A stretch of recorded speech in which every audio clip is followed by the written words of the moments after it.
हाय नमस्कार दोस्तों, हमारे चैनल में आपका बहुत बहुत स्वागत है। दोस्तों आज मैं साइंस से रिलेटेड कुछ मोस्ट इंपॉर्टेंट क्वेश्चन लेकर आया हूं जो कि आने वाले exam railway loco pilot technician, group D, state police, Indian army, air force, navy सभी एग्जामों के लिए मोस्ट इंपॉर्टेंट है। तो दोस्तों आप इस वीडियो को अंत तक देखिए क्योंकि इस वीडियो में उन सारे क्वेश्चन को कवर किया गया है जो एग्जाम में बार बार पूछे जाते हैं। और एक बात दोस्तों, यदि आप मेरे चैनल को अभी तक सब्सक्राइब नहीं किए तो इस वीडियो के नीचे जो रेड कलर का बटन है उसे दबाकर मेरे चैनल को सब्सक्राइब कीजिए और साथ में बेल आइकन को दबाइए। और ये वीडियो पसंद आए तो लाइक और शेयर कीजिए। चलिए शुरू किया जाए। तो आज का पहला सवाल है, जल में कार्बन डाइऑक्साइड की मात्रा कितनी प्रतिशत होती है। क्वेश्चन एक बार फिर से सुनिए, जल में कार्बन डाइऑक्साइड की मात्रा कितनी प्रतिशत होती है। तो सही आंसर हो जाएगा ऑप्शन ए 0.3%।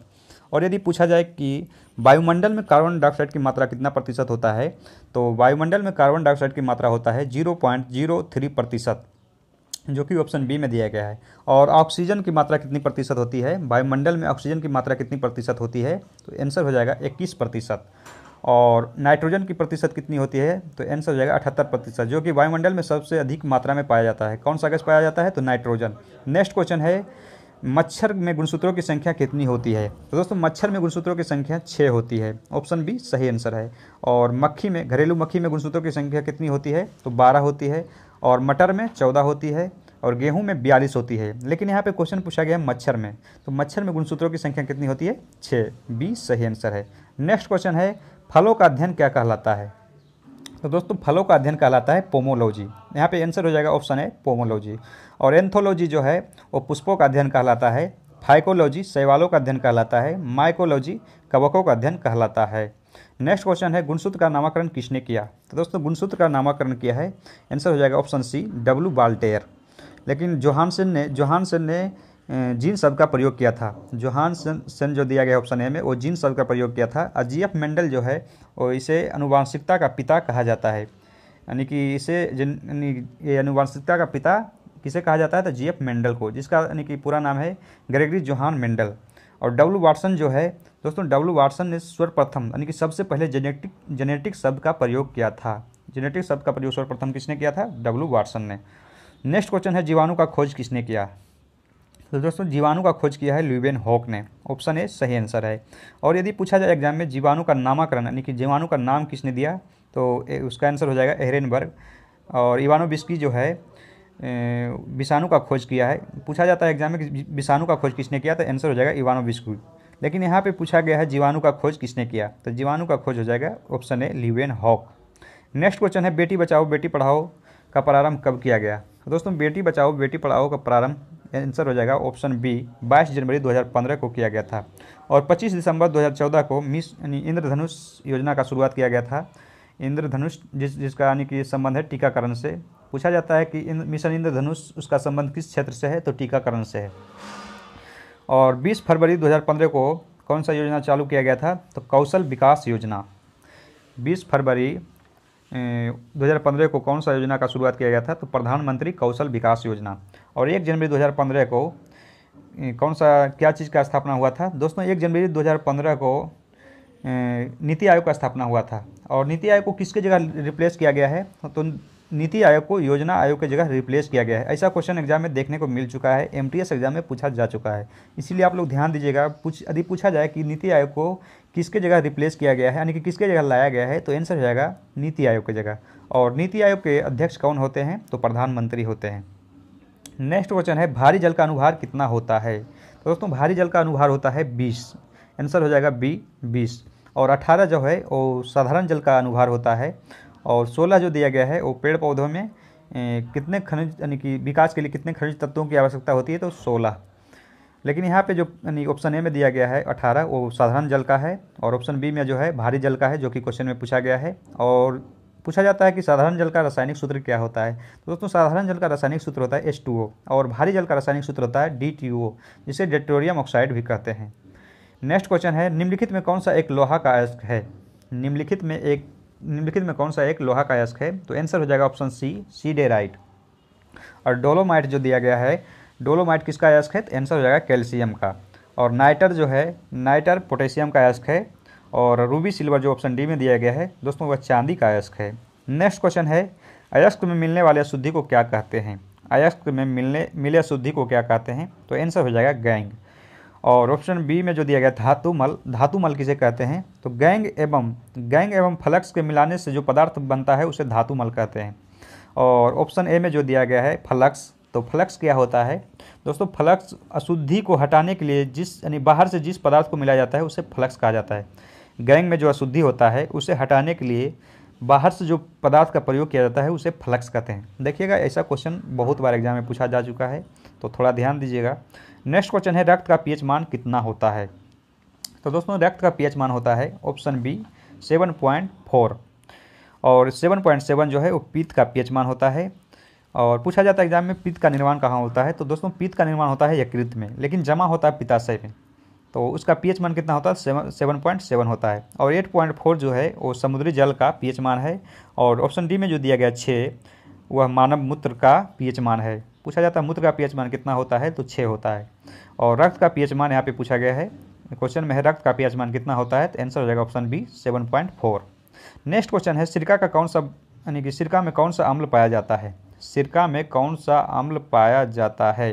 तो आंसर हो जाएगा एसिटिक अम्ल, ऑप्शन बी सही आंसर है।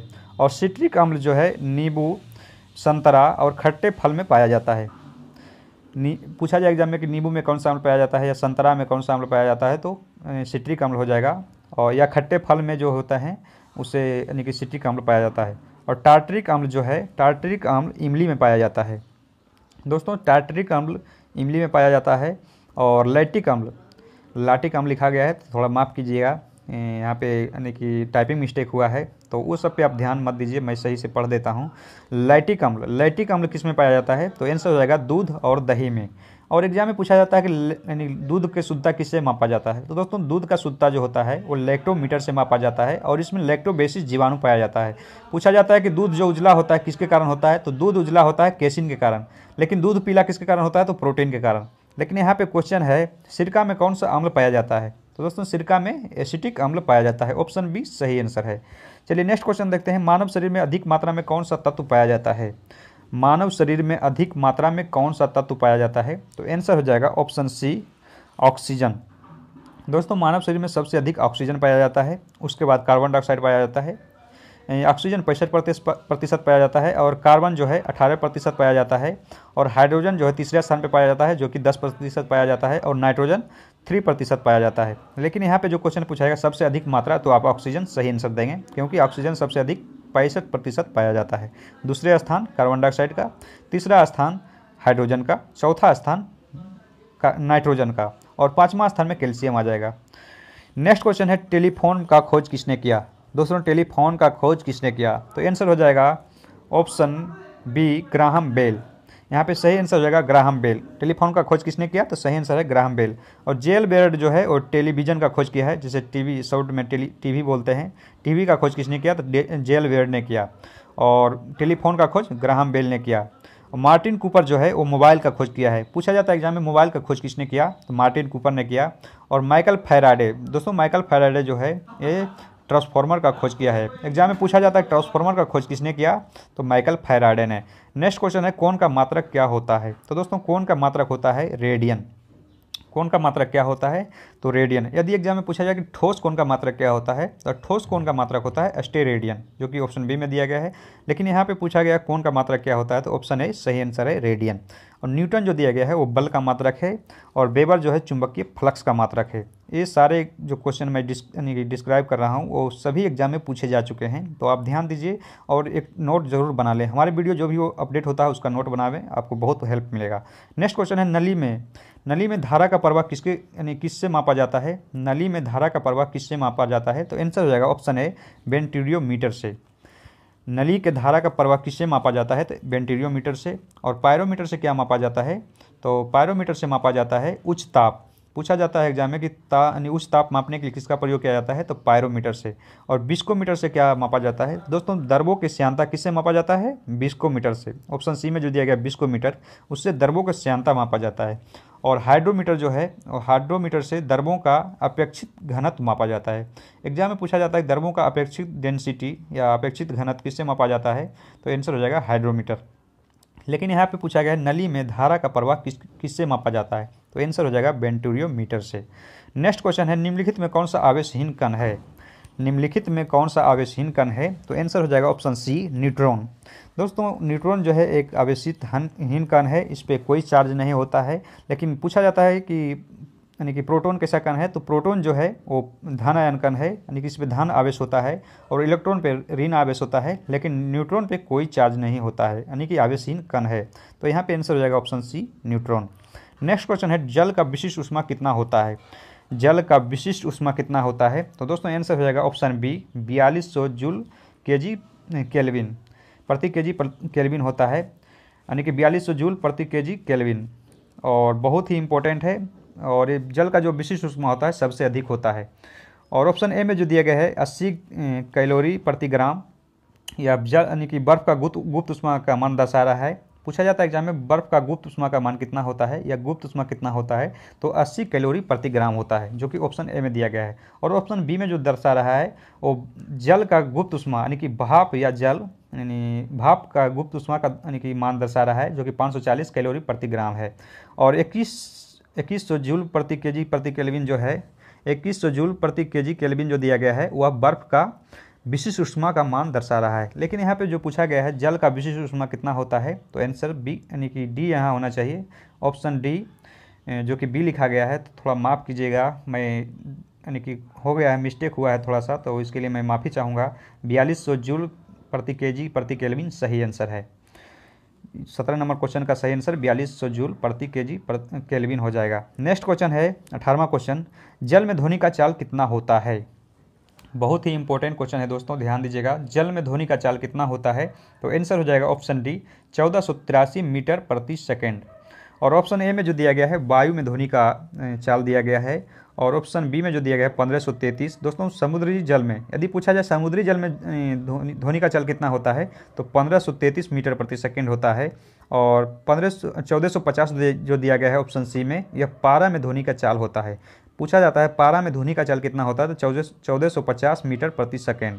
लेकिन यहाँ पे पूछा गया जल में ध्वनि का चाल कितना होता है, तो जल में ध्वनि का चाल होता है 1483 मीटर प्रति सेकेंड। दोस्तों ये वीडियो पसंद आया हो तो लाइक करें, शेयर करें, और यदि आप मेरे चैनल को सब्सक्राइब नहीं करें तो सब्सक्राइब करें। कमेंट बॉक्स में जाकर कमेंट करना मत भूलें, क्योंकि कमेंट करने से हम यानी कि उत्साह मिलता है, थोड़ा आप लोगों को कमेंट पढ़ने में मज़ा आता है। तो प्लीज़ कमेंट जो ज़रूर कीजिए, हाँ हमें सपोर्ट कीजिए। और यदि आप मेरे चैनल को सब्सक्राइब नहीं करें तो सब्सक्राइब जरूर कर लीजिए, और साथ में बेल आइकन को दबा लीजिए। और डेली जो क्यूज होता है उसमें भाग जरूर लीजिए, और हमारा जो भी वीडियो अपडेट होता है उसका आप नोट्स ज़रूर बनाइए। आप लोगों से रिक्वेस्ट है कि आप नोट्स बनाइए, उसके बाद आपको पता चलेगा कि मेरा कितना क्वेश्चन आपको यानी आपके एग्ज़ाम में लड़ा है, यानी कि कितना क्वेश्चन उसमें आया है। तो चलिए मिलते हैं नेक्स्ट वीडियो में, तब तक के लिए धन्यवाद। आपका दिन शुभ हो।